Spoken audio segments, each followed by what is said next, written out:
A seismic turn is reshaping the defense world as Canada reconsiders a high-stakes deal for F-35 fighter jets. In 2023, the Canadian government signed an agreement to acquire 88 of these advanced aircraft from the United States, a plan hailed as pivotal for upgrading its air force today. That once praised contract faces cancellation, sending shockwaves through North America and beyond. Portugal echoed Canada's move by withdrawing from the F-35 program, revealing shared doubts about reliance on American-made defense systems. The underlying catalysts extend beyond basic procurement concerns, branching into a web of trade disputes and policy disagreements that intensified during Donald Trump's presidency. Tariffs on steel, aluminum, and agricultural exports caused substantial friction, leaving Canadian industries alarmed over U.S. protectionism.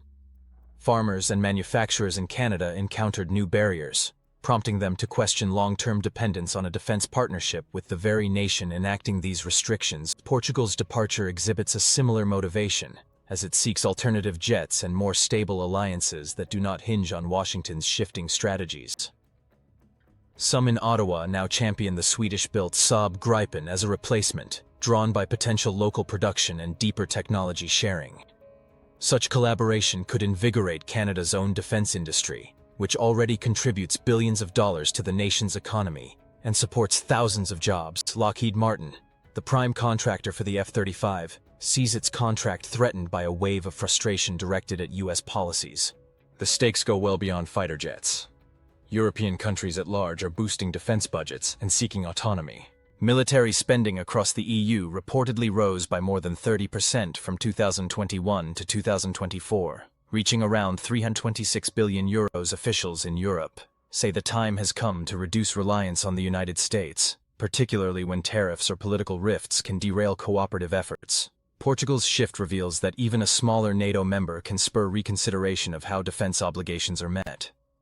Canada's experience underscores the reality that even the biggest contracts can collapse if trust erodes between partners. The United States, however, warns that abandoning the F-35 agreement could strain NATO's integrity and compromise Allied readiness. Many in Canada remain unconvinced, highlighting how local industries are battered by Trump-era tariffs, still casting a shadow in the broader context. Europe is bracing for escalated trade disputes with the U.S., especially if additional tariffs on steel or other goods emerge. France already fired back at new U.S. tariffs by applying its own measures to American products, signaling a willingness to retaliate. Supply chains around the globe now brace for possible disruptions that could send shockwaves through the automotive, aerospace, and manufacturing sectors. Within that tension, Adam Kinzinger's statements place a spotlight on Donald Trump's leadership style and past financial stumbles. Kinzinger described him as a figure who postures as a tough leader, but avoids genuine accountability, summoning memories of bankrupt casinos once seen as fail-proof. These pointed remarks aim straight at the core of Trump's public image, challenging the narrative that a self-proclaimed business genius never truly accepts fault. While it may seem unrelated to fighter jet deals, such character debates can become relevant when allied nations question whether a deal might be upended by a president's impulsive policy shifts. Allies and partners value stability in trade and defense, yet Trump's tenure introduced volatility that persists in ongoing discussions. Canada, under pressure to modernize its air force, weighs whether it should finalize a deal that links its defense modernization to an uncertain political climate across the border. Some leaders propose forging closer ties with Europe, whose defense industries are expanding and eager for new customers. The Gripen, or even other European jets, might serve as viable alternatives in a rapidly evolving market. These events show that alliances once considered unbreakable can be tested when trade conflicts and shifting domestic politics erode cooperation. Portugal's move amplifies this message as it questions the direction of its defense partnerships and searches for broader options.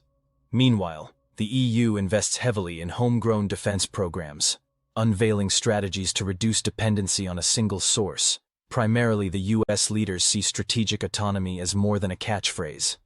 It offers a shield against policy swings that can ricochet through multiple industries. Even in North America, economic nationalism can undermine the very partnerships once hailed as critical for collective security. Canada's pivot suggests an emerging trend, where nations large and small diversify their defense suppliers to mitigate risks. Lockheed Martin continues championing the F-35 as a game changer, pointing to advanced stealth, networking, and combat capabilities. Critics, however, highlight rising costs, long development timelines, and potential vulnerabilities tied to a single production line largely located in the U.S. European jets, while not identical in capabilities, offer flexible contracts with technology transfer clauses and local assembly, luring countries seeking industrial benefits. A side effect of these shifting alliances is the spotlight it shines on political discourse, including how national leaders handle crises and scapegoating. Adam Kinzinger's public remarks about Trump's fragile ego show that old alliances within U.S. politics are also cracking. Though this seems distant from arms deals, it highlights a pattern. Unpredictability in Washington complicates matters for countries dependent on American equipment. Some officials in Ottawa whisper that the events of recent years have made it clear. A single tweet can undermine years of diplomacy, sending shockwaves through markets. This realization drives urgent discussions in Canadian defense circles about forging new relationships that align with national interests. While Washington attempts to maintain its influence, the echo of protectionism lingers, eroding the sense of security once tied to U.S. deals. Across the Atlantic, France shifts focus to new partnerships, particularly with Asia, where growing investments in technology open doors beyond the U.S. President Emmanuel Macron envisions a diversified French economy less tethered to any single partner, echoing many leaders' calls for broader cooperation. Higher defense spending in Europe, plus advanced research in aerospace, shows a readiness to compete with American jets. Portugal's withdrawal from the F-35 underscores that even moderate players in NATO see merit in reevaluating their commitments. This interplay of policy, economy, and defense reflects the modern reality. Trade war threats and abrupt political pivots can topple even robust agreements. The United States, once the primary defense supplier for NATO allies, now faces competition from Europe's expanding weapon manufacturers. Those who once accepted U.S. deals without question now weigh the stability of American policies against their own long-term needs. Throughout it all, Canada's example resounds. Ottawa's reconsideration of a multi-billion-dollar agreement marks a dramatic example of political will overriding established ties. Portugal's departure doubles the effect, revealing that America's most trusted partners are willing to step back if conditions become unfavorable. Industry experts see a looming race among European fighter jet makers to capitalize on these tensions and offer deals with beneficial technology-sharing terms. For the United States, the message is clear. Reliability matters as much as raw capability, and an unpredictable approach to trade can unsettle the best-laid plans.